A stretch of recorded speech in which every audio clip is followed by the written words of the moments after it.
That's 99 lifted. They fly in some of the UK's most dramatic landscapes. Okay, the weather's starting to close in. I'm worried I can't get over the ridge. My escape option at the moment is to go up. From high-rise city centres It's going to be bumpy, it's going to be turbulent, guys. to remote peaks battered by extreme weather. The top looks to be in cloud. Can you confirm that's the case, Evan? The crews of Yorkshire's 2 air ambulances risk their lives Gone unresponsive. It's just gone unresponsive on us. to save yours. There's potentially fatalities involved. That car's a right mess. Delivering intensive care by air. It's not safe. There's a lot of blood there. There's a lot of blood there. No matter how critical the case, This is the first time anything like this has ever happened. We're circling a house fire. however risky the place, I'm going to get down there quickly. He's got an almost complete amputation at the right knee. You're having a heart attack, okay? The heart is blocked. Let's get loaded and go. going to extraordinary lengths, Hey, this from Medic 2 at the patient's side, however. with humour You might get rest at week off if you're lucky. What is it, Thursday? Yeah. and compassion. Okay, Chick, we're just going to get you out, all right? Don't worry, we'll look after you, I promise. This time on Helicopter ER. So I think he has dropped straight down there then. In the Dales, a cyclist is seriously injured when a crash catapults him over the side of a bridge. I'm grunting. Why are you grunting? Because my legs hurt. We're going to need at least 2 ambulances, aren't we, I think? A couple and their dogs are involved in a crash off a busy motorway. They've just rolled straight off. It's rolled about 8 times. And high on a hillside, Dr. Neil faces a tricky ankle fracture after a woman's dog walk goes wrong. You keep going on that endonoxetine, you're doing really well.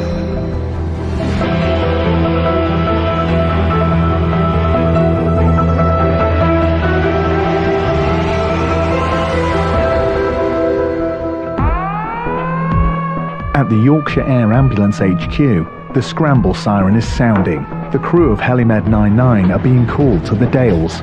A cyclist has fallen over the side of a bridge. Engines go to flight. Confirm both flight and guarded. Confirm. Risers down. Okay, over the blue line 101. He's a piece of good tail coming round. On board today are paramedics Sammy and Al, and Dr. Steve. So we get called to see a lot of cyclists, especially out in the Dales, a beautiful place to ride your bike. Unfortunately, as a cyclist, you're relatively unprotected from the road and other road users. You may have a helmet on, but often wearing fairly lightweight clothing, lycra, that sort of thing. So the injuries sustained can be significant. So for Reef, I think it'll be obviously James Cook and Darlington probably. We've had reports that a cyclist, I believe a road cyclist, has come off his bike and fallen over a bridge, and on landing has broken his leg. We're unsure as to the actual severity of this injury. There may be more injuries that weren't initially appreciated on the call. Pilot Elaine is racing her team to the heart of rugged Swaledale. So 2 minutes to run. Yeah. And looking at it, if it's a bridge, it is literally going to be where the stream is, isn't it? I'll do an orbit and see what we've got. Okay. It looks like where that white thing is on the nose. They're straight on the nose. Literally on the nose. We might have to find somewhere flat by the stream. Pilot Elaine will rely on 20 years of flying experience to safely land the helicopter in this hilly terrain. Can you see that little sort of scar above that dark brown bit on the far side of the stream? That looks big and flat enough, doesn't it? Alright mate, I'll give that a go. Head desk from 9-9. Official is seen. Final approach. Over. All looks good left. Got this bank on this side. Just come right one, Elaine. Yeah mate. Looking good. Eyes on the tail. Cheers guys. The local mountain rescue team have been tending to the patient. I've just been down with him. Yeah. I've cut his boot. It looks like he's got a tib and fib. Okay. He's got cap V filled, sensation, and I've got a pulse in his foot. Lovely. The cyclist was catapulted over the side of the bridge. It's a 15-foot drop. Getting on his bike towards the middle of the road. So I think he has dropped straight down there then. I was wondering if the bike could come down the hill a bit, but wow. Hello, buddy. My name's Al. This is Steve. How are we doing? Good. I'm in a lot of pain. Okay. So you've come off the bridge, have you? Come off the bridge, my leg is snapped. 24-year-old local pub chef Cameron Durdy landed on the rocky stream bed below. I'm just going to have a quick look at your top end while Steve starts to look at your leg, okay? Behind you a minute, Cameron. Okay. Okay, so just, first of all, I just want to check your neck. I'm just going to press on and I want to know if it hurts. We're all right there? Yeah. Yeah? Okay. I'll go down a bit more. And this is all okay down here? Yeah. You're grunting. Why are you grunting? Because my legs hurt. Get some IV access, Yeah. some stuff, and we'll get that sorted. This chap had unfortunately come off on a corner where a river went underneath a bridge, and he'd gone over the parapet of the bridge down onto the riverbank. Fortunately not into the mainstream of the river, but landing very close by. Up in the Dales you get these steep-sided valleys and rocky riverbeds, and as we were overhead the scene we could see this was going to be quite a difficult job. I'm not allergic to anything that we know about. Wasps. Wasps! Okay, I'll put them away. Cameron's leg fracture is serious. The bones have pierced his skin. Without swift intervention, paramedic Al knows there's a danger he could lose his foot. Analgesia-wise, Al, start with morphine or should we just go I'll give him some ketamine because that's straight going to in for the work. K? Yeah. We'll pop that down there. You'll need to out of chain. Alright. That my right arm is holding my. I know, so I'm leg going up, to... so You keep it holding it and I'll wrap this round, okay? So it might seem like we're not doing the right lot, but that's because before we start asking doing about whatever you've got to do, man. Just do your before we thing. start asking about your leg too much, we want to get this painkiller on board, and then once you're feeling a bit more comfortable, we'll do some more stuff to your leg. Okay. Cameron was lying where he fell for some time before passers-by found him. My husband and I were coming to walk our dog, and we essentially came over the bridge and noticed that the gentleman was down here.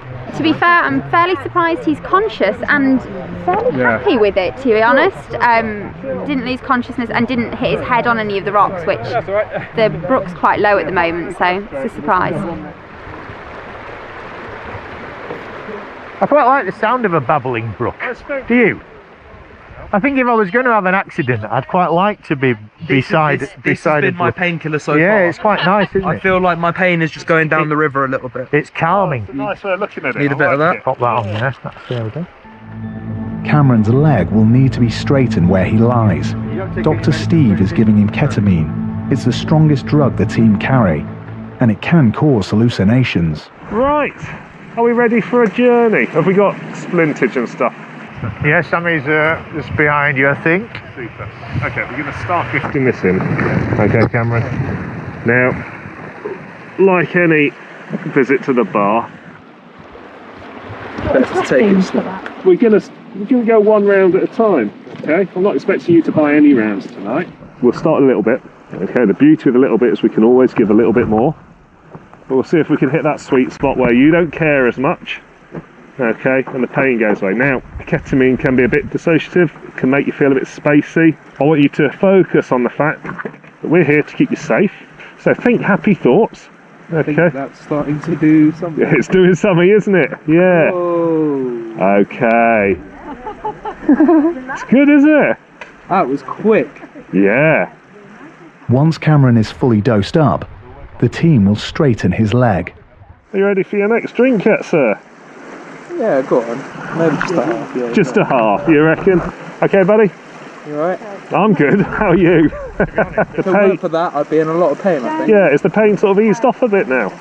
Yeah. Ebbed away, just flowed away with the river, yeah? I don't even need my leg anymore, man. Cool. Oh, that's not what it's supposed to look like. No. What's that? It's a alternative anatomical arrangement at the moment. Got another half? Yes, please. Okay. Ketamine is a very strong drug that we use. It's got pain-killing properties and sedative properties. In this instance, we used it for both of those, so the patient kind of forgot what we were doing to him when it was painful, but had some pain relief. Ketamine, though, has some interesting side effects, as we found out in this case. So in a minute, I'll give you a hand. We're just going to support his leg from underneath as much as we can so it doesn't move about very much. Yep. And then while you're doing that, I'll take the boot off. And then once the dressing's on, we'll just slide the splint in underneath and try and straighten the leg out a little bit. Bit of a spot there, Cameron. Yeah, sweet. Okay, let's get this sorted out. Ketamine is fast-acting and short-lived. The team must work quickly. Close your eyes. Yep, you Put ready? yourself in your happy place. Yep, no okay, it'll be over in 20 seconds. and you'll be in a better place just then, okay? Okay, you ready? We're just going to have a little pull. That's it, straight leg there, Cameron. Okay. Let the guys take the strain. You can relax your arm. Okay. One more. That's fine. They're using traction to pull Cameron's leg back into alignment. Ow, I'm in pain. Okay, you can have some more medicine. Good. Right, it's a bit more leg shaped. That's what we're aiming for, isn't it? That is more leg shaped, yes. Good. Okay, thank you guys. That's alright. Cameron's leg is being wrapped in a vacuum splint, ready for transportation to hospital. Can you feel that? Ow. Yeah, okay. Wiggle your toes for me. Okay. Alright, now what we want you to do now is get onto this stretcher. Okay, you can grab my arm if you want to. That's it, buddy. Bit of a support of her. Yeah, put that leg down straight and we'll put the other one next to it. Thank you for your help. Oh, you're welcome. There's not many places we'd sooner be, to be fair. No. Inside a nice little brook in Swaledale. With ketamine, it's all about setting the scene, I think, and everyone does it in a different way. But often, as long as you tell the patient what they're about to experience so they understand it, continue to maintain verbal contact so they are touching base with some reality, and keep talking to them and reassuring them.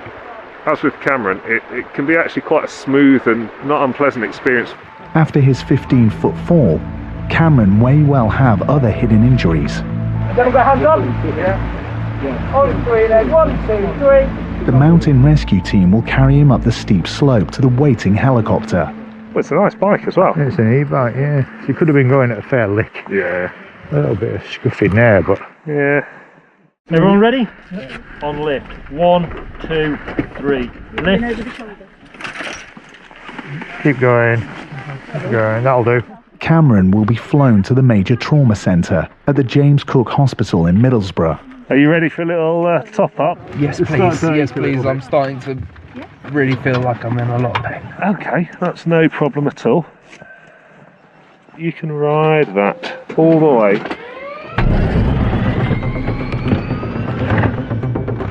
Engines both to flight. Confirm both flying gate. Confirm both. Doors, harnesses, stretcher. Close secure. We're all good in the back.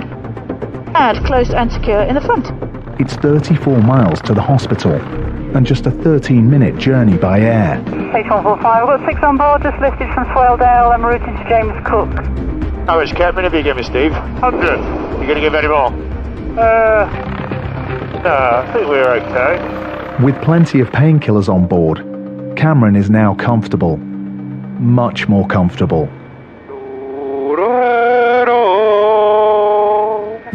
It's not often the medical team is serenaded. Almost like a monastic chanting, isn't it? Beautiful. Are you looking at his book? He's singing to us. Oh, is he? That's probably it.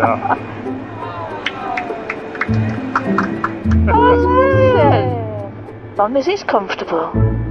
So this was a first for me. I've never had a patient serenade me on the way to hospital. He was clearly a very musical chap, and as he was coming out of the ketamine sedation, he felt disinhibited and tuneful. So serenaded me all the way to the hospital. Wasn't sure about his musical choice. Come Fly With Me would have been good.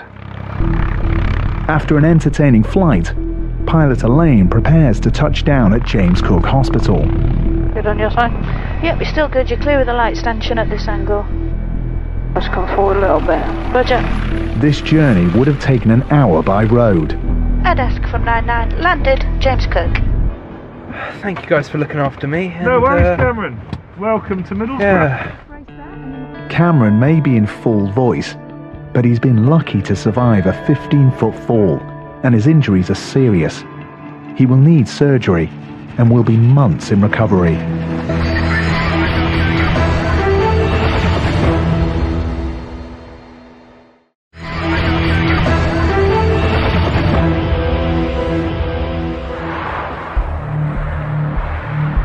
$300,000 cars travel on the M1 motorway each day, and the air ambulance team cover a 47-mile stretch of it.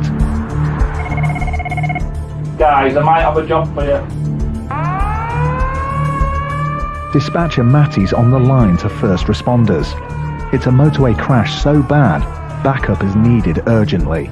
I believe there's 2 patients trapped in this car that's rolled on motorway. There's a DCA with a similar ETA to you and they've allocated hearters all over.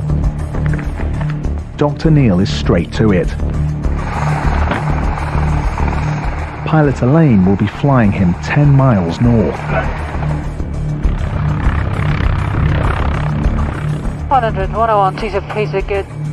We've been tasked to an RTC road traffic collision on the M1 for a vehicle that's been reported to have been involved in an incident and has been described as a rollover, so the vehicle's physically rolled itself over on the carriageway.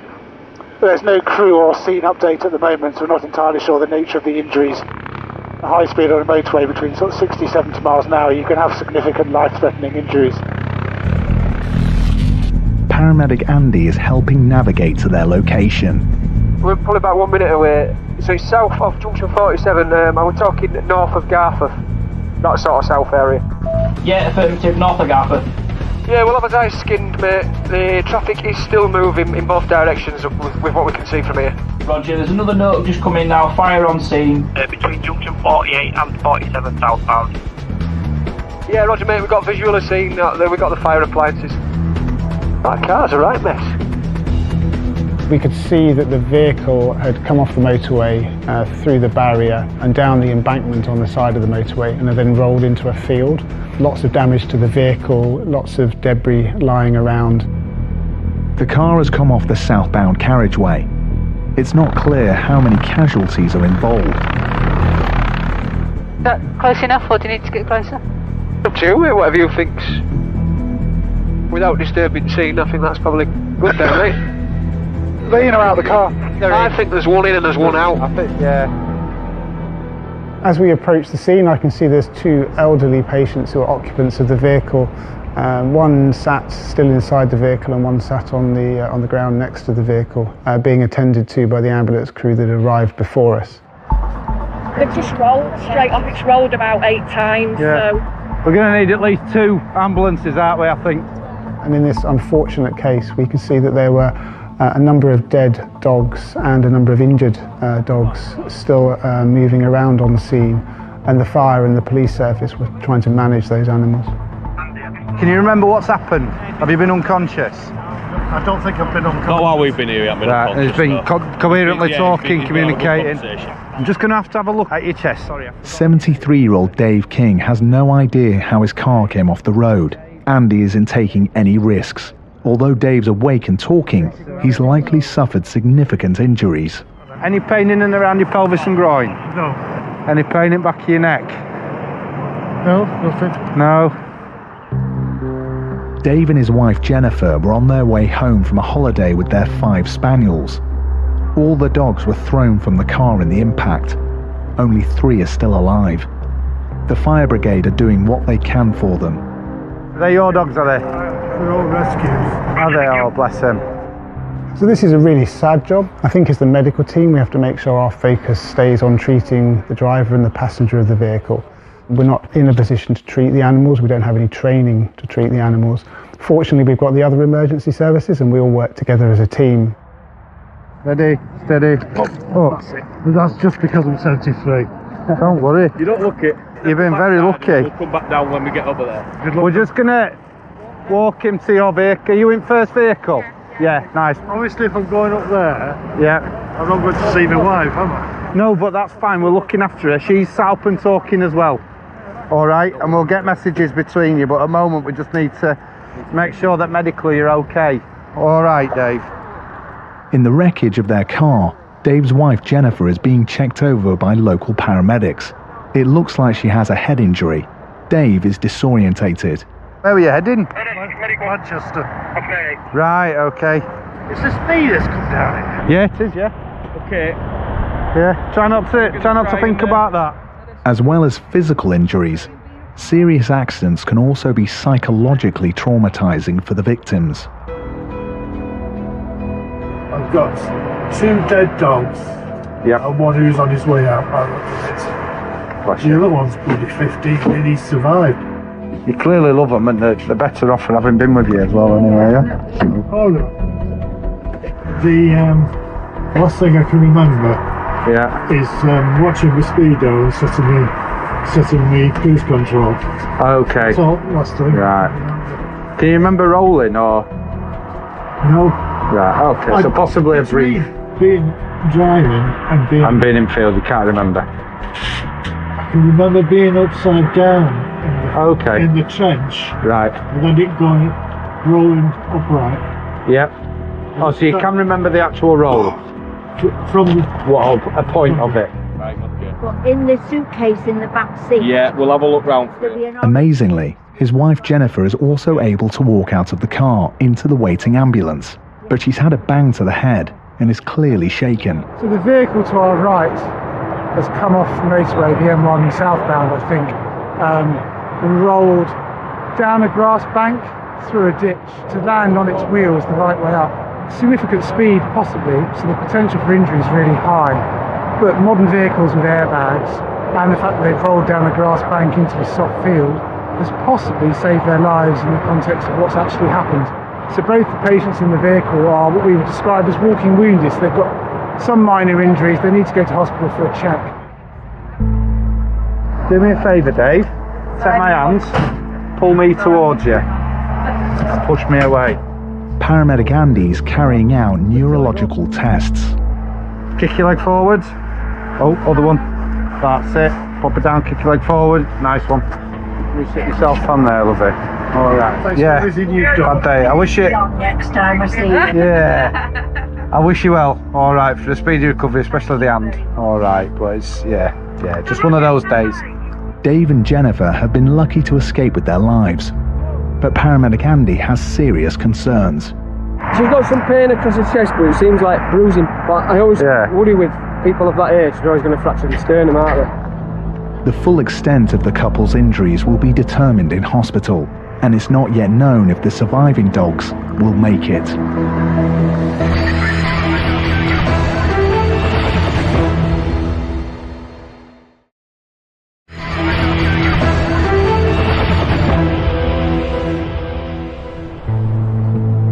Yorkshire Ambulance Hospital Air Desk. On the air desk, paramedic Lisa is just beginning the late shift, Do we have a name for that passerby? and an ambulance controller on the line. A car has crashed on the M1 motorway. So this job, somebody's on the motorway, they've seen someone in a vehicle, just missed their car, they think they're unconscious at the wheel and they've gone down the embankment. 100, just over the blue line, T's a piece of good, miles clear. The Nostell crew are on their way. On Lisa's team today are paramedic Al and Dr. Paul. We're just going to a car that appears to have come off the motorway. It's actually come in from a driver on the motorway that's phoned the police, and the car's just swerved straight in front of him and then shot off the side of the motorway, and he seems to think that the driver of the car was unconscious prior to actually coming off the motorway.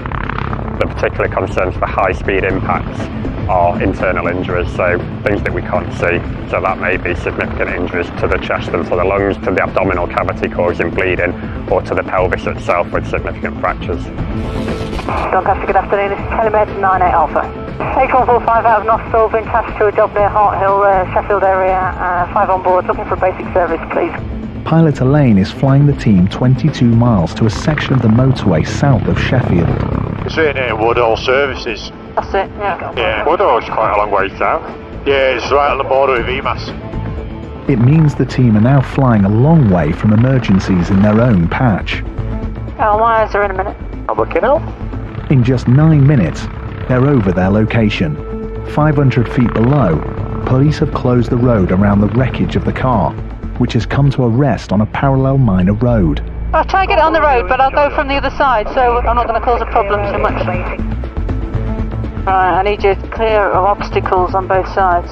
I'll keep an eye behind and road and tail. Yeah, about there's good now, Elaine. You'd be good on the left here, yeah. And you're good behind? Good on the right? Good right. Good right. Just straight down now, I think it'll be fine. Just be careful when you're getting out, guys. Yeah. Straight ahead, yeah? Yeah. 27,000 people die or are seriously injured on Britain's roads every year, and this driver has had no medical attention. I'll let you have a chat with you if that's alright. Yeah. To the medical team's surprise, He is conscious and talking. What's the plan then? What's been happening? I'm on my way home. 77-year-old Joe Hillam is making light of the situation, but he slewed off the motorway and bounced 100 yards over 2 embankments before finally coming to a stop. And do you remember leaving and coming down here? I remember closing my eyes. Right. Oh, crikey.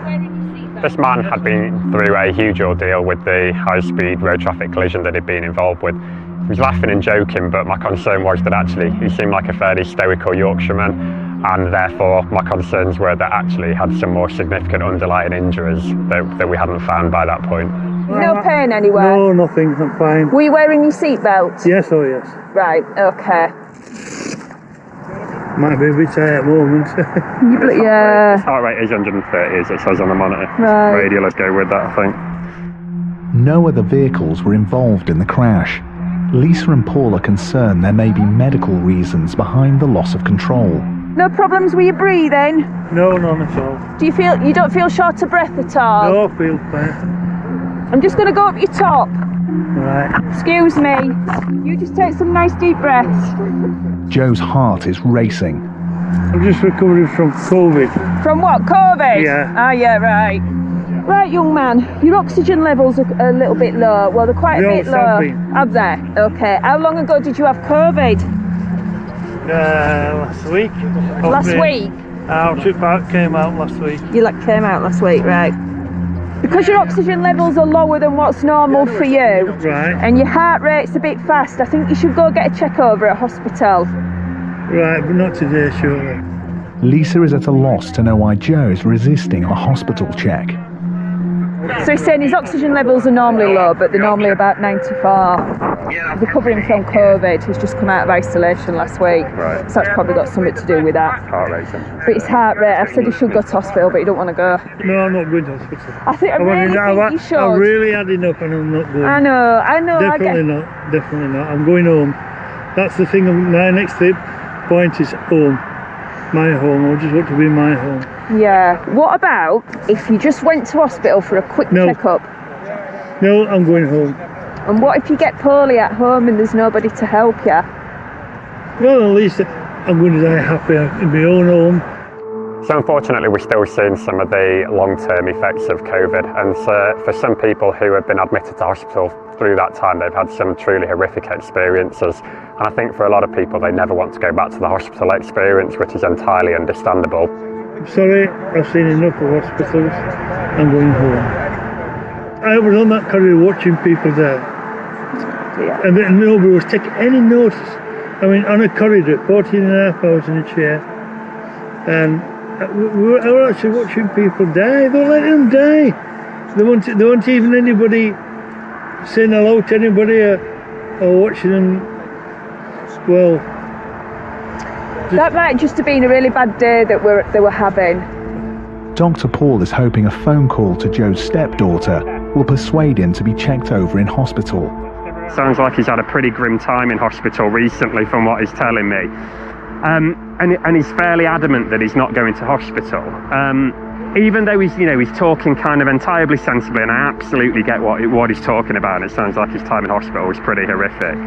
It's the first time I've met him, and for somebody to have that heart rate, his blood sugar levels are really high and his oxygen's pretty low. I'd be very, very reluctant to let him go home, or even to be able to say that he's kind of weighing everything up, properly. I almost think it's one of those where I completely understand that he really doesn't want to go to hospital, but at the same time, he really does need to go for a checkup. I don't know if you want to have a chat with him or not, but that's kind of where we are at the moment. There you go, it's Beth. Right. Have a chat with her. Yeah. Hello, Beth. Yes, sort of. I'm not going. I've told them I'm coming home. The team have a duty of care to their patients, and Joe's reluctance is putting them in a difficult position. I just don't know we're going to make him go. Well, neither do I, and that's what I was trying to say to Beth, and we'll try the softly approach, but at the same time, I just don't think medical legally he can go. What did your daughter say? You do what you want, Dad. You know your own man. Yeah, she knows I won't go. Right. How old are you? 77. Right, the thing is, age and speed don't go together very well. Don't they? You've come across all this. Yeah, I know. Your car's not looking right, cracking on back of it. Well, no, but I mean... And you were in it. Yeah, well, but I'm fine. I'm going to spin it on its head, okay? So you may or may not be fine when you go home. You probably will be. But all I can do is I can ring the hospital up now, whichever one you go into, and I'll check with these guys to tell them you're coming down and ask if they'll have a look at you when you get there. Immediately. That's the best I can do, is to give them a call now. If you don't do it immediately, I'll just get to walk out. I know, and I'm not trying to be a pain in the arse. I'm trying to just be straight with you, okay? If I aren't in Yep. and out of the hospital within an hour, yep, I will get up and walk out. Yeah. Right, let me get on the phone and give them a ring. Let me find out where we're off to. Have you got anything else valuable in your car? At last, Joe has agreed to go by road to Sheffield's Northern General Hospital for the checkup he needs. I'm going to ring the hospital, okay, so they know you're coming. We don't want to force people to do anything, but I'm not entirely convinced this gentleman fully remembers what happened today. And we have something called capacity, so we have to judge whether people can make decisions for themselves. And I'm not completely convinced he's absolutely understanding the risks and the benefits of him not going to hospital. So we've not had to force him to do anything, but he has kind of reluctantly agreed that he'll go to the hospital to get checked out, so we can have a real good look at him. So I'll leave him with these two chaps. Nice to meet you, buddy. See you later, Joe. Yeah, see you later, Joe. It just breaks your heart, really, when you think of people that are lonely, that are isolated, that have got through these COVID times all by themselves, have had to go into hospital and witness these sights. It's just so distressing for them and so upsetting for us as healthcare providers. You know, we all try our best, we're under extreme pressure, and despite all that, we want to deliver the best patient care that we can. Joe is heading for comprehensive tests in hospital to get to the bottom of why he careered off the motorway, though it's not certain if he'll be seen straight away.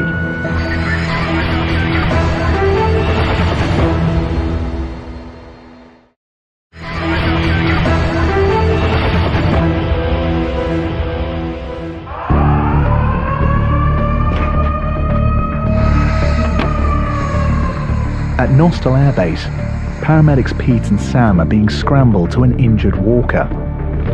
What's the job? Woman that slipped on a hill, foot pointing the wrong way, on Ilkley Moor somewhere, I think. Helimed 98 Alpha is adjusting to 1,300 feet. On board with the team today is Dr. Neil.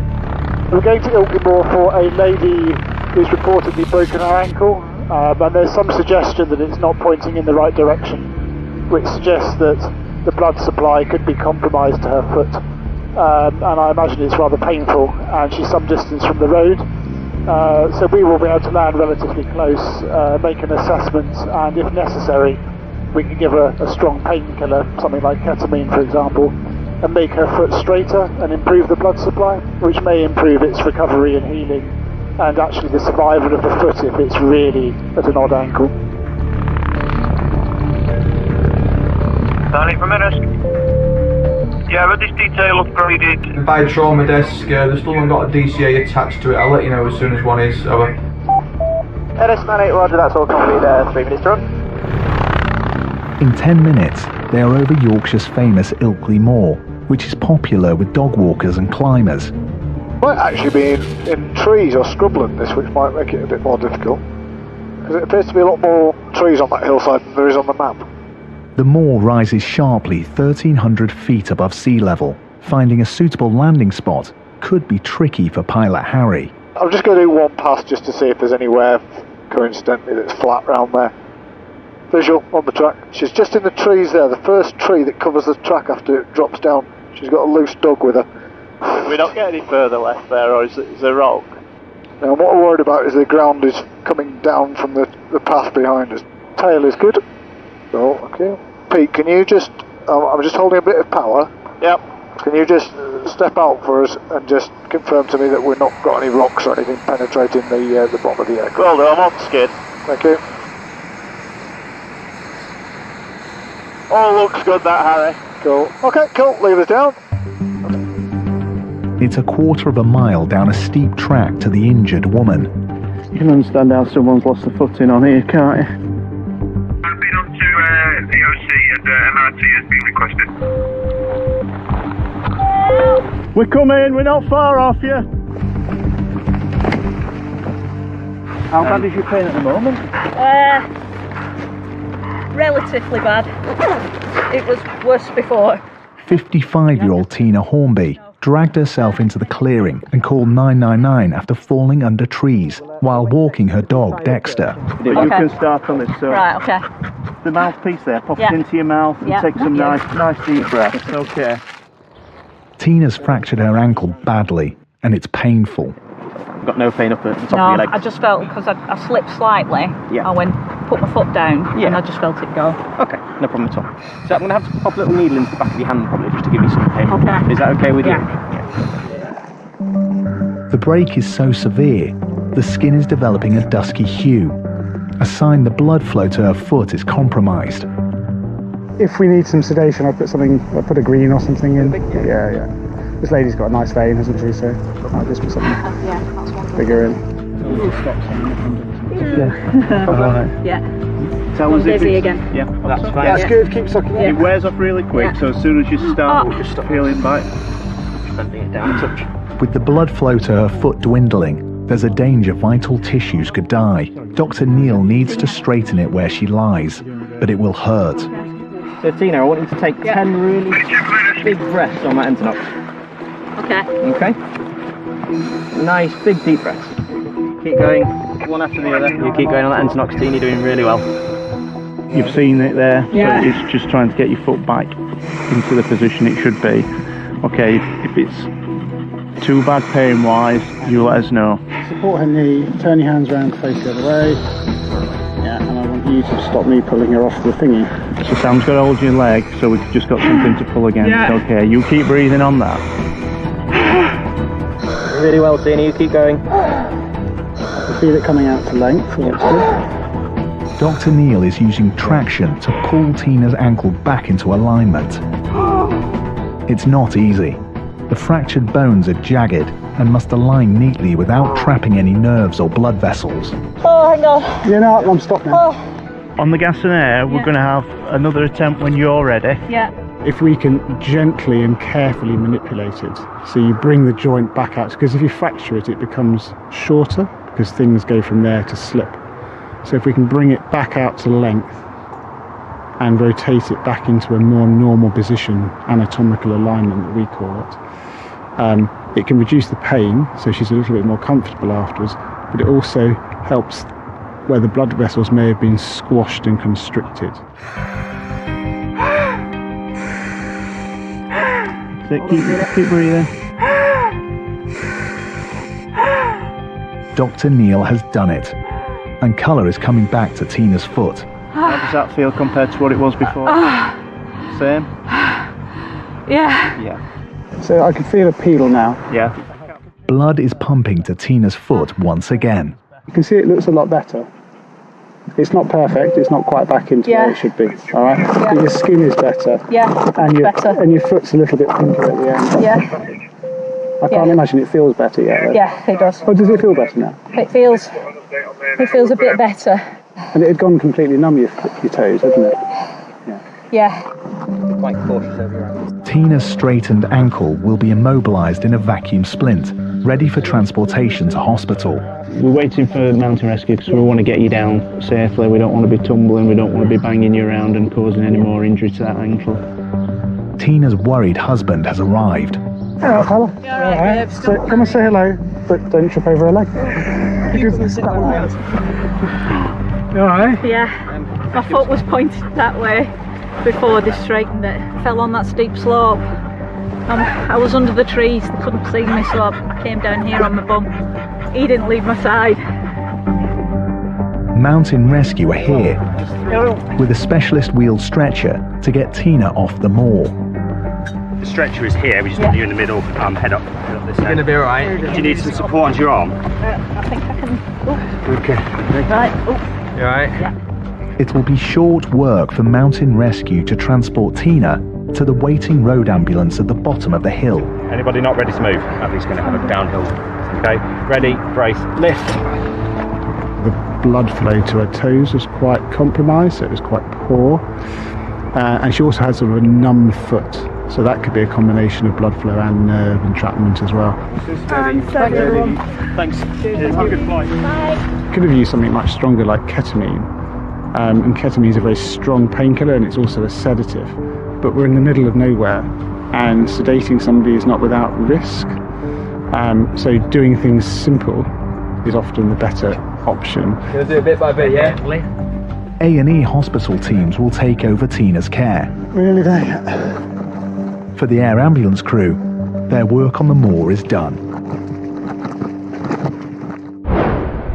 You're grunting, why are you grunting? Because my legs hurt. Pub chef Cameron Durdy spent 10 days in hospital after being catapulted over the side of a bridge while cycling home in the Dales. Thought it was just going to be a nice leisurely cycle on my lunch break, but I lost control at the bottom of Surrender Bridge. When I was in the air, I just remembered like the silence, and then landing felt a bit like waking up in a sort of weird way. I kind of knew that was the biggest thing that had ever happened to me. He was lucky to escape the 15-foot fall, with just open fractures to both bones in his lower right leg. They were surprised to find quite a clean break when they x-rayed it. I had a funny thing with the medical students taking my x-rays, and whenever the image came up they all just went like, "Ooh," and I was like, well, you're going to have to get used to this, guys. At every angle they're all pulling faces, but the guy who was going to go on to do my surgery looked at the x-rays and said, well, this is really clean and hopefully should be quite an easy fix. Surgeons pinned Cameron's fractured bones together, and after demonstrating his talents during the flight, he spent much of his long recovery practicing his music. I've started going to karate lessons as well, which is, I'm surprised I can get through that. It can be very sore, but that's part of recovery as far as I see it. It's just rolled straight off, it's rolled about 8 times. Dave and Jennifer remarkably escaped with just cuts and bruises after their car careered off the motorway and rolled down an embankment. The cause of the crash is unknown.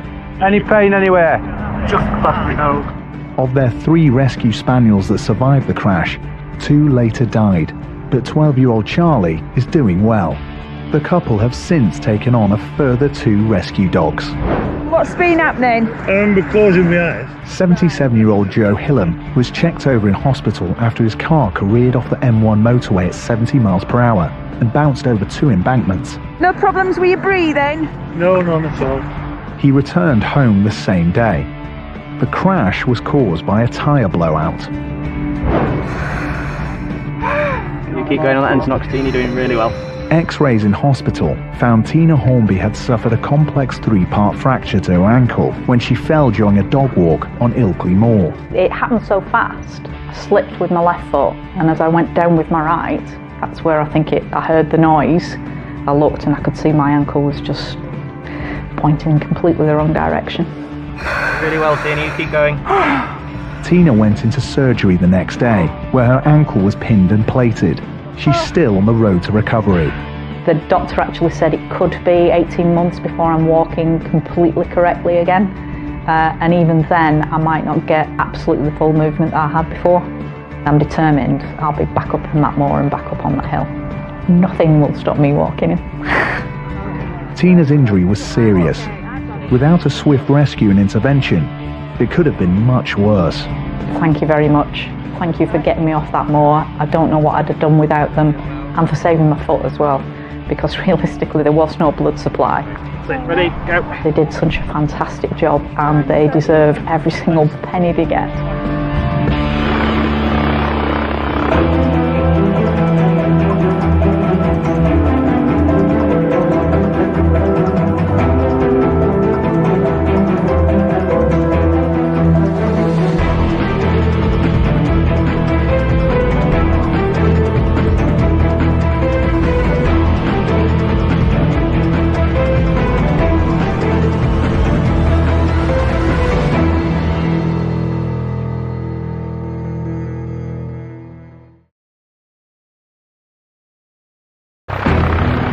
Dash 99 lifted.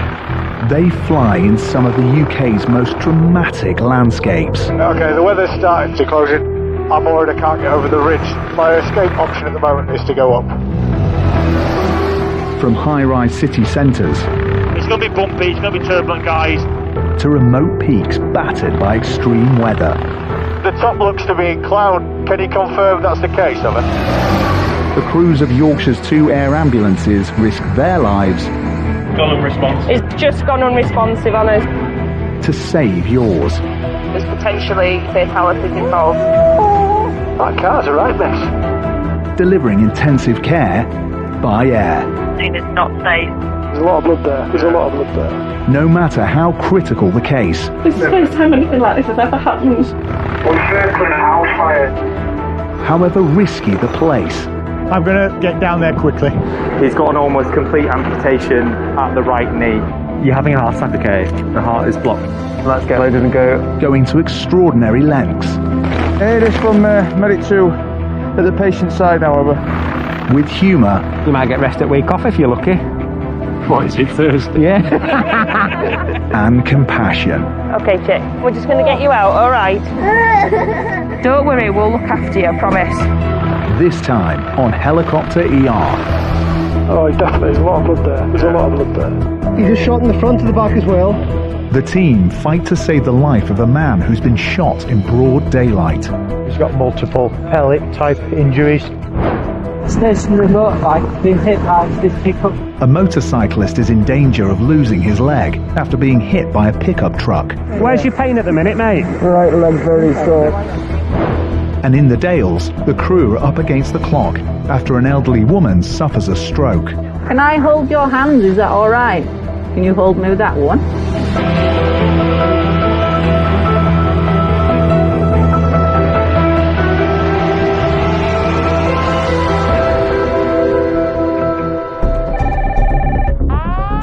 At the Yorkshire Air Ambulance headquarters, the scramble siren is sounding.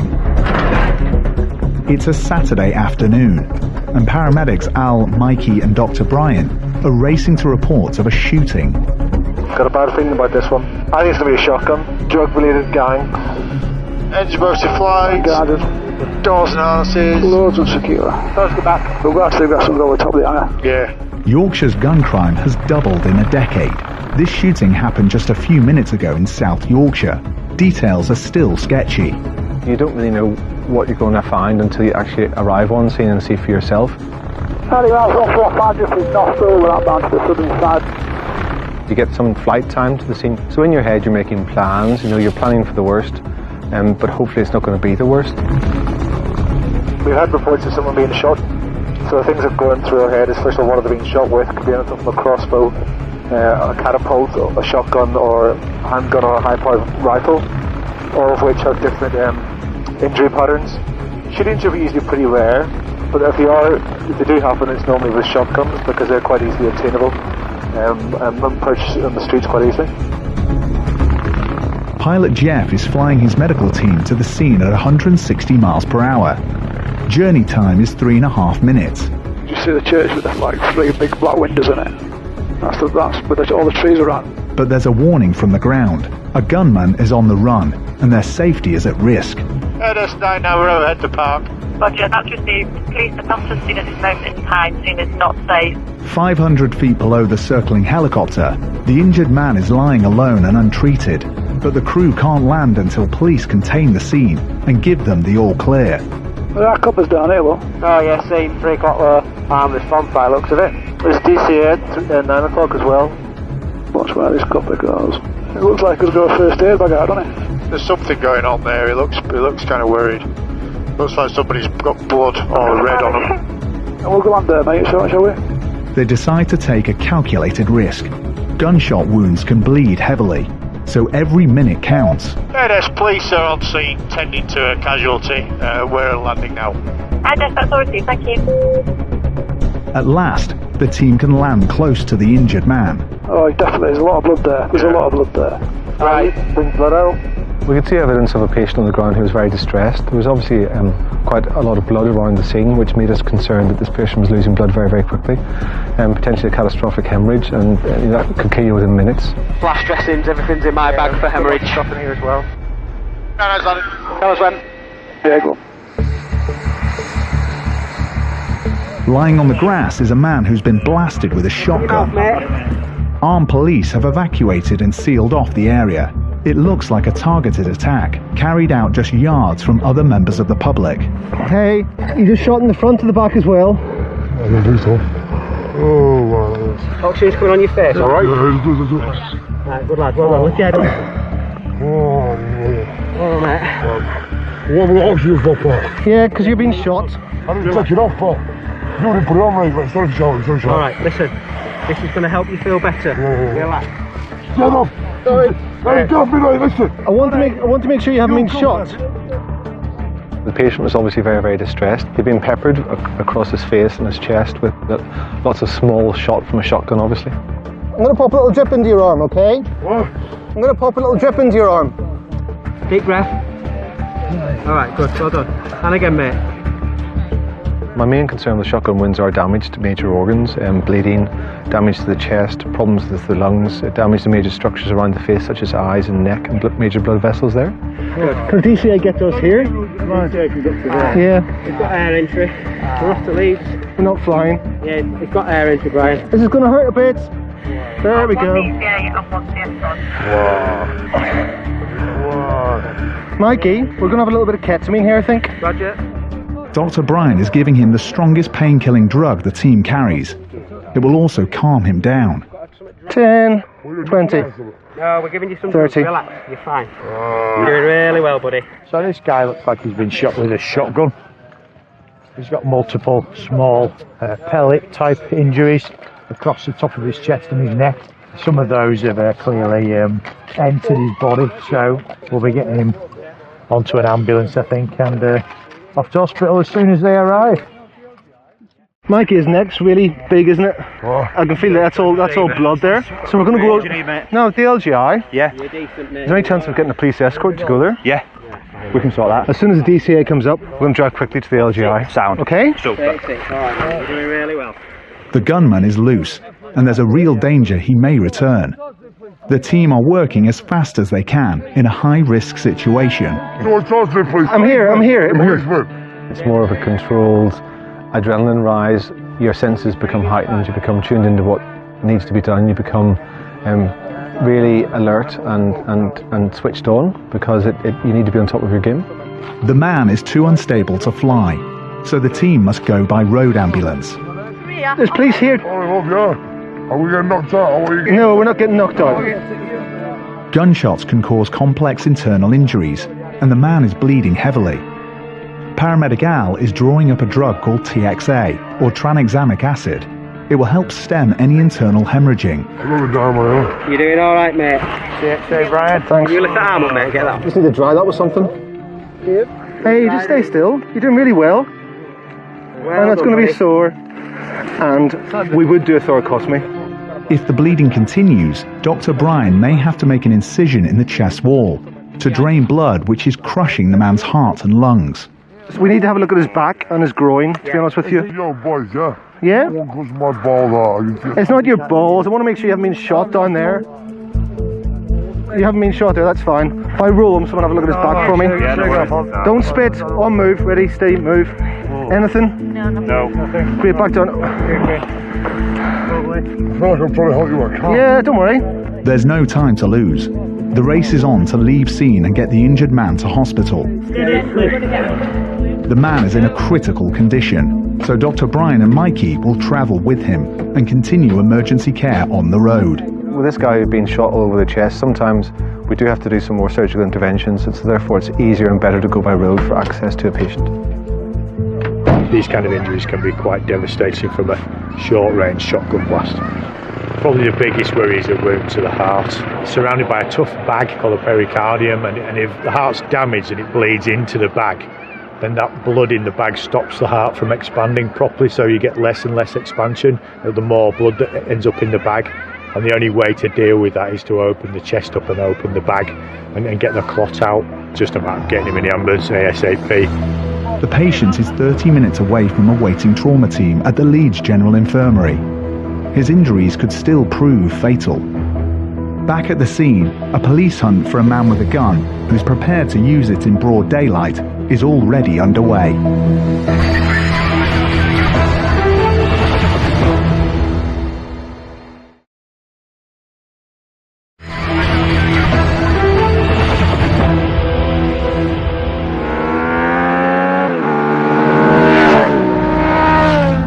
It's a busy Friday afternoon on Yorkshire's roads, and at the side of a dual carriageway near York, paramedics are fighting to save the life of a biker.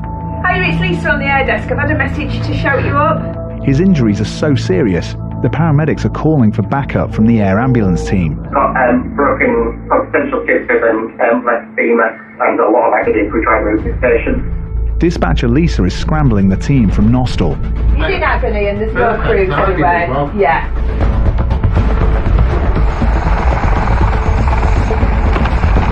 On board Helimed 99, paramedic Pete and Dr. Paul are 8 minutes from the outskirts of York. We're going to an approximately, we think about a 50-year-old male that's come off a motorcycle. Sounds like he's been potentially hit at quite high speed. The request comes from one of the road critical care paramedics. I think we're struggling with analgesia with painkiller at the moment. It sounds like he's got a really nasty leg fracture, potentially his femur, his thigh bone that's fractured, and also they talk of an open fracture, so the bone's sticking out through the leg. Traffic's still, isn't it? Yeah, I've got stopped traffic. It's is that down here? That bridge by the services. You down here? Yeah. So scene's coming up in the 2 o'clock, guys? Edison 99, visual scene. Police have closed the road and huge tailbacks are building. Pilots Lane will land directly on the dual carriageway. Any wires on your side? You've got wires crossing the road. You've got flagpoles out to 3 and 4 o'clock now. Visual. To the left. Thank you, guys. Yeah, plenty of room on the right. Yeah. You go further right if you need to. Awesome, this way. Let's go. The firefighters are already on scene. Hi mate, how you doing? You alright? What's happened? Stationary motorbike has been hit by this pickup and it sent him quite far down the road. How's he ended up in here then? He just carried on from there and... To me, that's quite a lot of speed. Not half, yeah. 56-year-old Andrew Simister is in agony and being treated by a specialist team of critical care paramedics. He'd stopped at a lay-by when he was hit by the truck and thrown 50 feet down the carriageway. This chap motorcycle versus van, and travelling around 60-70 miles an hour, got wiped out. Initially face down when we got here, fire service keeping good C-spine control. Injuries found that we've seen, he's got an open tib fib fracture on the right side. Yeah. He's got a femur fracture. He's also got some pain and palpation on the pelvis, but I've not looked at it properly, to be honest. It looks a little bit spread, doesn't it? Yeah, it does. Treatment-wise, we've given him TXA, we've given him 4 milligrams of ketamine and currently 5 milligrams of morphine so far. Sweet. The only outstanding issue really that I haven't done is put the pelvic binder on, because he's got so many leathers that if we scoop him at the same time as putting the pelvic binder you need some more bodies, don't you? Andrew? Hi mate, I'm Paul, one of the doctors. Where's your pain at the minute, mate? Right leg very soft. So if we give you a bit more painkiller, and then we'll put a little splint on your leg to keep it still, and then we'll get you on a bit of a scoop, something to pick you up in, like a little stretcher, and then we'll give you a little flight to Leeds. Is that okay? In the helicopter? Andrew's right leg is mangled and bleeding profusely. He's been lying here in pain for over an hour. Give him some more care. Yep. And then what we need to do is try and I have to get this lot off him and get binder on. He's got a scuff mark on that tank. I think he's... Speaking to some witnesses, still early days yet, but initially the tale we've been told is the motorcyclist was stationary in the lay-by and the cyclist was getting off the bike. So if that's the case, there's some questions to be answered somewhere along the line by the driver. Initially we got told it was a fatal RTC. Fortunately it's not, but looks like he's got a really nasty leg injury. Is it back inside? Yeah. And has he got a pulse or not? Yeah. Andrew? Yes? We're just getting our little splint to pop around your leg, okay? And I'm going to give you some more painkiller. Please. It'll make you really wuzzy, buddy. I know it's already made you a bit wuzzy, but I'm going to give you a bit more, okay? There's a danger Andrew could lose his leg. To save it and ensure blood is flowing properly, Dr. Paul will straighten the leg at the roadside using a traction splint. That's great, thank you. It will add to his already agonising pain, so they're giving him ketamine. Andrew? Andrew? You're not going to die, buddy. It's me again, Andrew, it's me again, one of the doctors. It's Paul, yeah. So Andrew, I know this is easy for me to say, stood here, mate, but the more you can just chill out and go with it. I know you can't, mate, I know you can't, but the more you can, the smoother it'll be, buddy, okay? Nice slow deep breaths, Andrew. Well done, can buddy. Do that. Did you say you had any other medical conditions then, Andrew? Say again, buddy. Sleep apnea. And you wear your CPAP mask at night?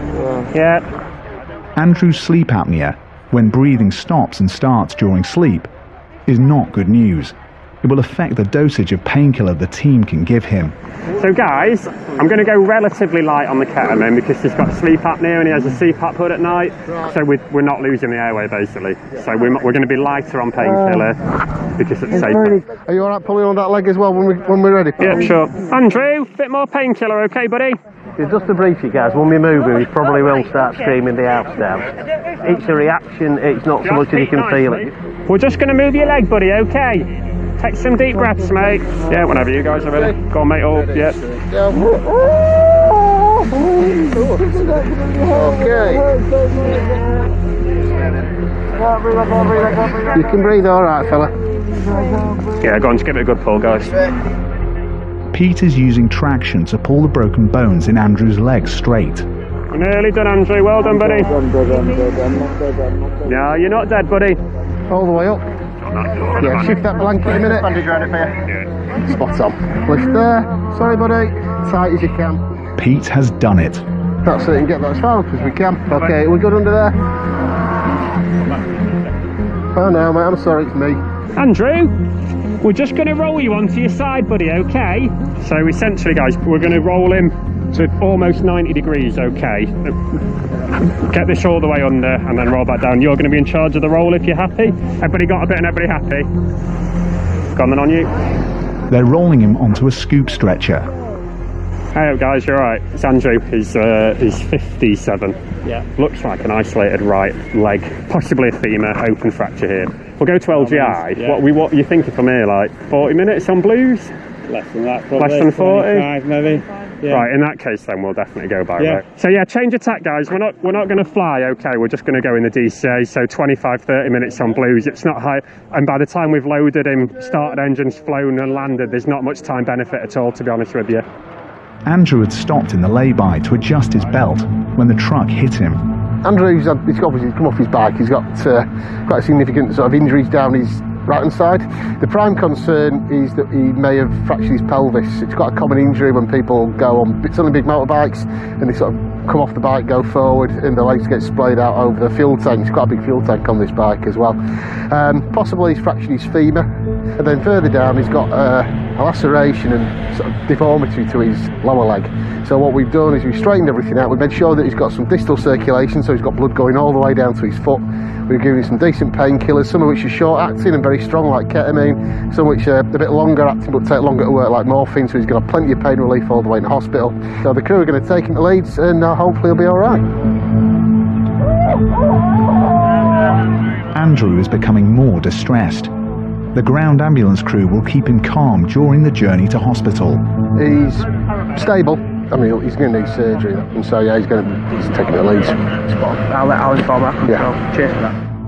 Andrew is heading for the nearest major trauma centre, where surgeons will try their best to save his leg. For Paul and Pete, it's back to base.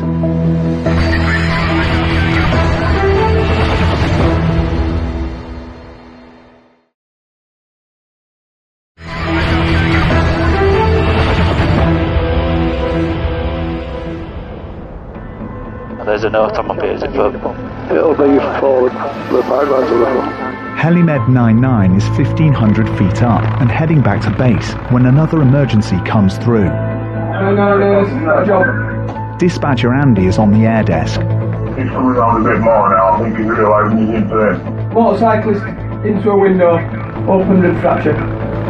Pilot Lee is turning the aircraft around. There are 21,000 motorbike accidents every year in the UK, and the team are heading to another one. Paramedics Gav and Steve are racing to Barnsley in South Yorkshire. On board with them, Dr. Paul gets the details as they come in. Sounds like a motorbike rider that's gone round a corner. Lost control, he's gone all the way through a front garden, and we've been told he's gone through a front window, smashed the window and gone through it. The level of consciousness of the patient is still unknown. Bikers are 62 times more likely to die in accidents than car drivers. And this case sounds like a serious high-speed impact. The main thing that I was thinking about on the way to this job was, has this gentleman got a significant head injury? Does he have any chest injuries that we need to treat? And also he may have some significant cuts or wounds with lots of bleeding from them. So they're all the things that we need to think about. The crash has happened on a housing estate in the village of Bolton-upon-Dearne. They're landing in a nearby field. A passerby has been with the patient. Is he chatting away, mate? No. Is he talking at all? Mumbling. Police and local paramedics are on scene. This 99 at the patient. Oh, chaps, you alright? What's the story? Come around the corner on bike. No, don't go, sorry. Yeah. Shut down, stop it, landed as he is. Had a helmet on, but that's come off. Okay. Where's the blood coming from there? Wound that side, is that an open? Yeah. Just a wound, okay. What's his name? Trevor. Has he spoke to us? No. He spoke to me. Trevor, open your eyes. Trev, open your eyes. Trevor, open your eyes. Hello, my name's Steve. 43-year-old biker Trevor Law is barely conscious. His motorbike hit the curb and he was thrown 15 feet into the window. Dr. Paul suspects his ribs shattered in the impact. The only thing I'd say just from an observation point of view is he's got this bit of like seesaw breathing, seesaw and almost a bit of air hunger, you know what I mean? He's really filling that up. Yep. And he's just got that, it's just not a normal pattern. But it doesn't necessarily show anything, but I just mean in terms of is he bleeding, has he got something more going on? It's just not, that's not normal basically, so. Yeah, I'm going to say he's got some pathology somewhere just looking at the way he's breathing, so we need to have a real good look. There was lots of glass all over the place. There was many people around. It was really noisy, and also the patient looked really unwell. Trevor, stick your tongue out. Stick your tongue out for me. Somebody that's come off a motorbike at high speed and crashed into a window has significant blunt trauma to them, and that may indicate some huge chest and abdominal injuries. So his femur feels intact there. He may have a pelvic injury, and he's got a really nasty injury to that right thigh. The thigh bone underneath it may be broken, but if not, it's a significant wound, so we put what we call a blast dressing around that to try and prevent any further bleeding. He's got really significant right-sided chest injury, so he's got some broken ribs on there, and he's almost certainly got a collapsed lung underneath, so what we call a pneumothorax. His heart rate's quite high, so he's what we call tachycardic, which is a concern. He's got reduced air entry and his oxygen levels are slightly low. So for the moment, we're going to give him some really strong painkillers, see how he settles down with that. Is that fentanyl coming? Coming, mate. Is that going in now, Gav? Trevor's sister rushed to his side. You just keep holding his head, sweetheart. Done a really good job there, thank you. So the only, I think, immediate risk is this side of his chest. We got ready for scoop, guys? Paramedic Steve wants to get his patient to hospital, fast. He's losing consciousness. Hey, this from Medic 2. Yeah, quick update. Patient reduced GCS, that's a 92 with possibly pneumothorax on right hand side. He's got a pelvic binder on and a nasty wound to his right thigh. We're just getting some fentanyl and TXA now. Plan is to go to Northern by DCA. On your call, Gav. Everybody ready? Yeah. Ready? 3, 1, 2, 3. Lose that clothing. Trevor crashed on the street where his parents live. It's a corner he's taken many times before on his bike, but today he lost control, leaving him with critical injuries. Steve and Dr. Paul will travel with him to hospital. Trevor, stick your tongue out, buddy. Please, yeah. Trevor. We were quite worried about this patient. He was getting more and more drowsy, and my concern was that we might need to administer an anaesthetic, which would be easier to do in the back of an ambulance. I was also concerned that he might have a collapsed lung, and therefore we might need to treat that collapsed lung en route. Trevor has been given a drug to stem any internal bleeding. Trevor, squeeze my hand, mate. Trevor, squeeze this hand. Yeah, well done, mate. Let go. He is 20 minutes from a hospital trauma team. Dr. Paul and Steve will continue his life-saving care on the journey. This crash may change his life forever. Ask her to raise both arms straight out in front of themselves and hold for a moment. In some medical emergencies, a few minutes can make the difference between life and death. She hasn't moved her left arm. She's moved her right arm, but not her left arm. And the 999 call Andy's listening into could be one of those cases. Exactly what time did these symptoms start? About half an hour ago. A lady had a stroke half an hour ago on set. There's no one allocated to it yet, and it's bad out, isn't it? The patient is located in the Yorkshire Dales. It will take over an hour for a ground ambulance to reach her. Helimed 99 is on the case. Paramedics Pete and Gemma and Dr. Brian will fly there in 18 minutes. H145 helicopter out of Wakefield, 5 on board. We're inbound to Settle. The stroke is a disease of the elderly. Part of the test we do is the facial expressions with strokes. There's abnormalities there. The next one is when you can raise both arms. And the next one is speech. You lose your speech a little bit, and then time is of the essence, really, and it's the T word which we can reduce time. They need to get there as quickly as possible. A stroke victim loses almost 2 million brain cells every minute. An estimation of Helimed 99 Alpha is landing just north of Settle. We'll give you a call to see. Is this the village underneath us? See, there's 3 white vans sat outside an house down there. Yeah. It's down here, it's down in that neck of the woods. Is there a call sign there? I can't see one, no. It's just over the bridge to the north side of the river. I'd put it down near that bungalow, near that scrub, and the worst comes to worst, we'll just walk into the village. Alright then, okay. I'm going to put us in the field, the flat field just down here inside the church. Okay, mate. Well, I think basically put us where the... I think that's just the easiest place to the safest landing side, mate. You've got telegraph wires are sort of running on the edge of the wall, you got them. Happy for me to open door? Yes.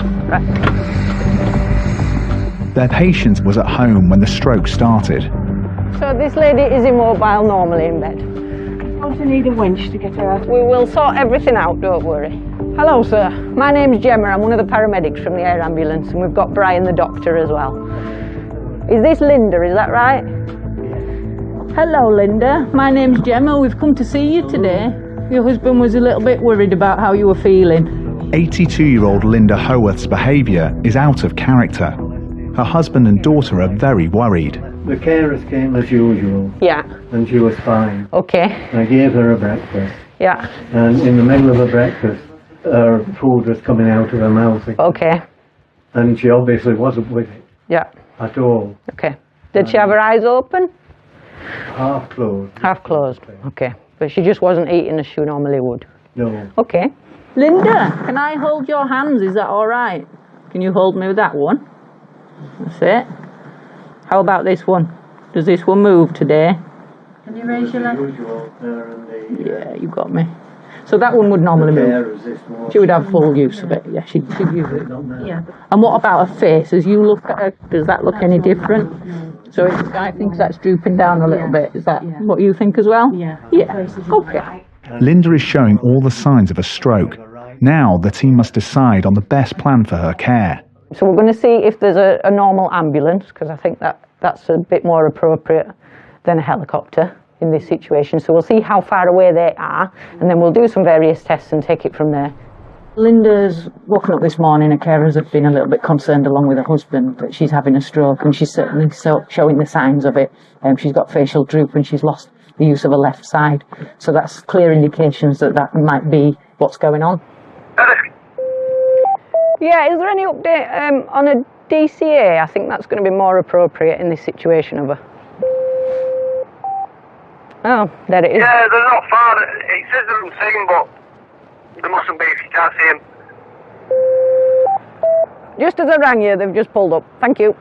We've got Linda inside. She is a 82-year-old lady who normally is hoisted in and out of bed, so has very little mobility anyway. She's woken up this morning and was unable to eat and has got left-sided weakness, left-sided facial droop as well. So she's fast positive as such. What time did that start? We got told 40 minutes before we got called, so probably an hour and a bit now. So she's unable to speak, but I don't think she communicates normally anyway. I think she said alone, and that's all. But the droop's new, and the loss of use of the left side is new. I think from our point of view, it's probably more appropriate for you to take her. I think Lancaster would be a secondary transfer. The way things are, we might be waiting for a DCA forever to secondary transfer us anyway. Linda lives in a small village in Ribblesdale. The nearest hospital is over 20 miles away. There's specialist stroke units that are dotted around the country, and the nearest one today is Lancaster, so that's certainly something that we could contact them about and tell them that Linda has this sudden onset of symptoms. So we're just deciding which hospital's best for you to go to today, Linda. Okay, because you're obviously a little bit of a distance away from a few of them because you live in a nice part of the world. Is that your husband? Yeah, he's in on the conversation outside. He's helping to decide. This isn't the first time Linda has had a stroke, but this one looks serious. There's a back entrance, we can get her out quite easily. These incidents are quite difficult. It's an elderly lady who's undergoing a lot of care at home currently, and the decision is for her to be admitted to Lancaster Stroke Unit. But the tricky bit is, whenever people have had strokes, they never recover full function afterwards, so it's a difficult time for this family in the future with regards to care after discharge from hospital, if in fact she does get discharged. Ready, brace, move. Sorry Linda, we'll get you sat up. And then we'll get you comfy again, because you're just a bit off to the side, aren't you? She's coming up to the bump now, ready? There we are. Get a bit of fresh air for a minute, Linda. It's a difficult day for Linda's husband, Harry, who is accompanying her to hospital. You're all right, Harry. Steady on there. They've been married for over 60 years, but today he doesn't know whether she'll be returning home with him. All right. In the UK alone, 1.3 million people are living with the devastating effects of a stroke. The quick response from the Helimed team will have given her a fighting chance of recovery.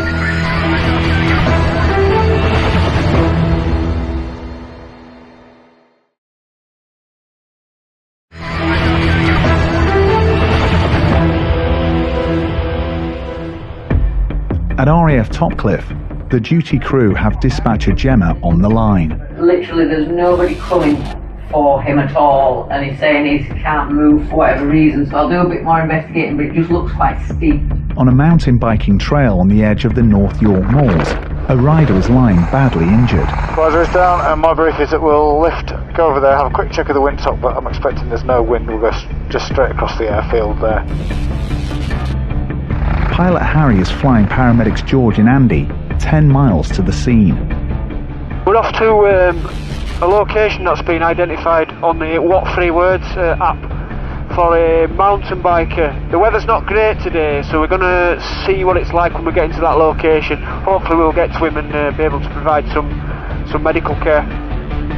So there's a path coming down, you can see it on the right, coming down the hill, and he's on that track somewhere near the bottom. Right, this one here with the logs looks like it's got a gateway to cross. Is this directly below us? Yeah. There's some horses in this field. Yeah, no, next one along. Oh. They're landing as close as they can to their patient without scaring the horses. This is Mick's brother Johnny. Yes. Is it your brother Mick? It is, yes. The patient is lying a long way into the woods. This climb is a challenge, even for super fit Andy. Mick Walsh was on a ride out with friends. He's just taken early retirement from civil engineering. Now he's badly hurt. Hello sir, my name's Andy. We all came off the ground as we were going up a bump. I toppled over sideways. Lucy, I'm going to move you. And it was quite a long drop before I actually hit the ground. Mick is fortunate that passers-by who stopped to help are trainee paramedics. You've not been knocked out? No. My hip hit the ground when I stood up. I've got a shooting pain between my hip and my spine. Really, really sharp pain. His symptoms are very worrying. They could be a sign of a spinal injury. Hip to the middle of the back, down there? Yeah, around there, yeah. But it doesn't feel like it's my spine. It feels in the gap between the two. So in between there and there? Further round, up. Up. And what about this? Can you feel your leg there? Yeah. Does that feel alright, all that leg? Yeah. Mick's friends saw him fall. It's one of those really, really simple accidents that happens. They're never as glamorous as people imagine. Just cycling up this trail, it's quite a steep hill. Going to the right, it's really, really bumpy, and as he's applied some power, the bike's wheelied, and it's wheelied over the top of itself because it's a really steep hill in a low gear, and all that's happened is he's fallen backwards, but because of the steepness of the hill, he landed flat on his back. And we're only half an hour away from finishing the ride as well. Andy knows Mick needs careful handling. It was a significant fall. His breathing's alright. He wants help from the local mountain rescue team and other cyclists. Can you do us a favour? Somebody on an electric bike. Can you make your way down to the helicopter? Ask him to give you the gas and air. We're going to give him some gas and air, some morphine, IV, and wait for mountain rescue to arrive to extricate. Hi mate. You alright? Hi mate, Andy and George. We could vacuum him, couldn't we? Because he'd be more secure in the vacuum on your stretcher. And then we'll decide how we're going to get him to hospital. We'll see where the DCA gets at. The gas and air is arriving on 2 wheels. Whoa, whoa, whoa, whoa. All right, can I grab that off you? Maybe if we go down the bottom. Mick is being given the pain-killing gas, but he's very cold. Morphine can make patients feel sick, so the team are dispensing an anti-sickness drug. Alright, should we give him some Danzatron anyway then? I'll give him a couple of milligrams just to start with. It's a remote area and a lengthy journey for road ambulances. It's going to take us a bit of time just to get his pain under control and to get him out with mountain rescue, and then we could probably make a decision when we're at the bottom of the hill. With there being no DCAs allocated, I think it's preferable that we transport. Mountain Rescue Specialist Stretcher will ease the half-mile journey to the helicopter over this very rough terrain. Received, much appreciated. And it could be a bumpy ride for Mick. It's just said the pain's coming back a bit. Do you know what I'd do? Before we move on to this stretcher, load up on this gas. Get well loaded up on it. Mick's being immobilised to protect his spine.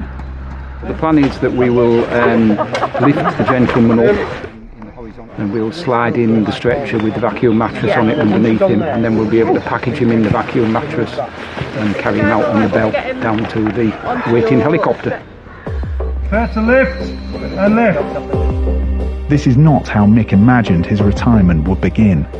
It was really great that we were able to get the local mountain rescue team out. They've done an absolutely fantastic job. There's no way that myself and Andy would have been able to get Mick out. It was such a steep incline that, I fell over once, so it shows you how steep it was. They're really, really invaluable. They're all volunteers as well, so, absolute appreciation for those at the moment, and we worked as an absolute team. Come that way a little bit, guys. Centre like that, so keep going to me. And stop there, don't look like we're on, are we straight? It's really important, working with the local mountain rescue teams. They know this area really well. They know the best way to get this, patient out down to the aircraft and get him away up to hospital, which is what he needs. From that, okay. Mick's being flown to the Regional Trauma Centre in Middlesbrough. Engines both to flight. They are and they're guarded. Confirm. Doors found in stretcher. Closed and secure right. Closed and patient secure in rear. Cautions are maskless. They are clear. Helimed 98 Alpha has just lifted from just underneath the top cliff stub, routing up to James Cook. We've got a southerly wind at the moment, so what I'll do is I'll do a fly past the hospital right-hand turn and come almost back down the main road to the pad. That's the clearest approach. There we go, that's us lined up on the pad now, towards the pad. 10 minutes after leaving the national park, pilot Harry is touching down at the James Cook Hospital helipad. Mick is heading straight for scans to his back. He could be months in recovery. You just shot in the front and the back as well? The man who was shot in South Yorkshire survived what police believe was a targeted attack. Firearms and other weapons were recovered during the investigation. Several people were arrested in connection with the shooting, but no one was charged. The victim did not engage with police and refused to give evidence. Station remote, being hit by this pickup. The first realisation that I'd been hit was like this massive explosion of energy going through my body, through the helmet, and me being thrown through the air and all this debris being thrown through me. And that's all I remember. The air ambulance team did all they could to save motorcyclist Andrew Simister's leg after he was hit by a pickup truck when he stopped in a lay-by. There were doctors or consultants in front of me explaining really that my leg was very badly damaged, more than likely would have to be amputated, and I said, you know, you've got to try and do everything to save my leg. And I've got a scar that starts and goes all the way up my right leg, which is where they took a donor vein out, and they actually got blood supplied through to my foot, but the rest of my leg was too badly damaged. He spent 19 days in hospital, undergoing 5 operations and 7 blood transfusions. Having my helmet on, having my winter leathers with the body armour, back protector, elbows, shoulder pads, I think certainly saved me from any further injuries. Yes, I lost my leg, but I didn't have any other injuries. The pickup driver was found guilty of driving without due care and attention. He was fined and received 6 points on his licence. Andrew's recovery is ongoing. My wife, you know, she has been fundamental in my recovery, but the support from my friends, from the motorcycle club, has been incredible. And that's what's got me through, but also my own personal determination. I'm not going to be a victim.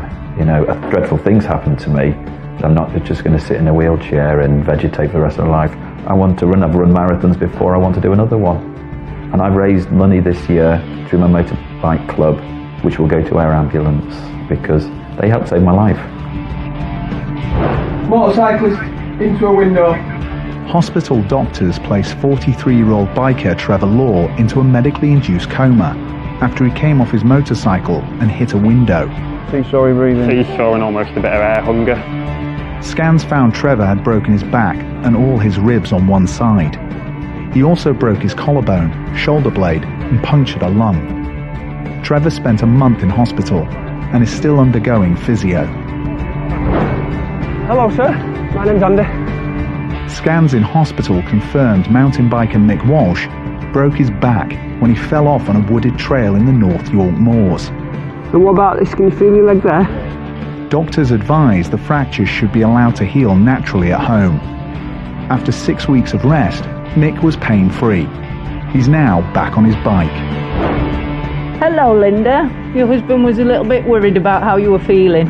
Tests at the Royal Lancaster Infirmary confirmed 82-year-old Linda Howarth was having a devastating stroke. Linda, can I hold your hand? Is that all right?